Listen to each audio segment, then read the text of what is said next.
À chaque marée basse, l'eau qui descend découvre les 2/3 de ce territoire, enfantant d'immenses espaces, des prés salés, des vasières, au milieu desquels coule une multitude de petits ruisseaux qu'on appelle en Gascogne les esteilles. Le bassin, c'est une histoire d'eau. Salut Claude. Salut Eric. Oh là, t'es bien équipé là. Allez, tu prends une paire. Tu vas peut-être en avoir besoin tout à l'heure. Ah, ça pourrait nous servir. Ça peut servir. Ouais. On va vers où? Eh ben, vers l'océan. Pour le moment, l'océan, je le vois pas. Je vois le bassin vide. Il est loin, ouais. Et pour bien comprendre ce bassin, il faut quand même parler de ce cours d'eau, la Leie. Oui, c'est une petite rivière qui était un fleuve autrefois. Le bassin était tout simplement l'estuaire de cette rivière. Quand la marée est haute, la Leie, elle coule sous l'eau, mais à marée basse, on voit très bien ces chenaux. Oui, elle draine et elle creuse toute une partie du fond du bassin. C'est un apport d'eau douce assez considérable, néanmoins. C'est cette masse d'eau supplémentaire qui empêche que le bassin ne se ferme. Donc un mélange d'eau douce, d'eau salée, c'est un écosystème particulier. Et donc dans les prés salés, pour survivre, les plantes, il faut qu'elles soient ingénieuses. Oui, ce sont toujours il y a très peu d'espèces de plantes de prés salés. Des espèces qui se sont adaptées au fait qu'à marée haute, pendant les grands coefficients, elles sont submergées, elles sont sous l'eau.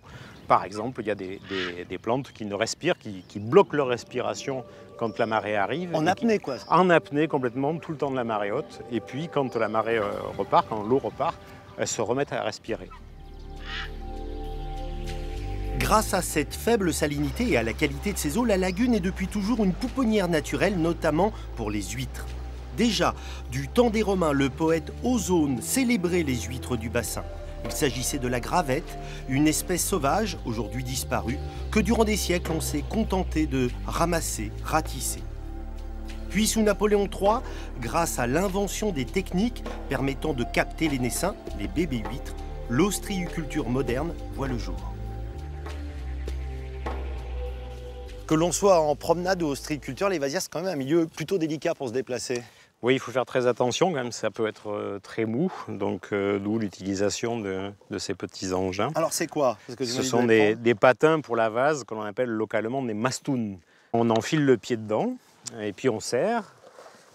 Voilà. Les ostréiculteurs, ils utilisaient ces patins?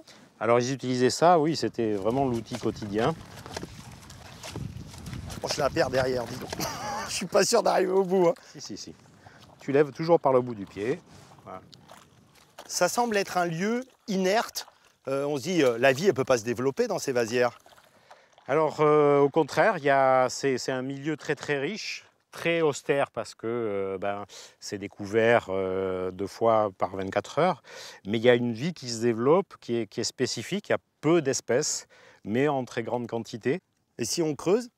Alors, si on creuse, tu vois, tu as ces petits tortillons de sable qui sont épurés. Je me suis toujours demandé ce que c'était. Voilà, à chaque tortillon vit un ver qui s'appelle l'arénicole, qui consomme la matière vivante qu'il trouve dans le sable, qui la filtre et qui rejette la matière minérale inerte sur le dessus. On va essayer d'en trouver un.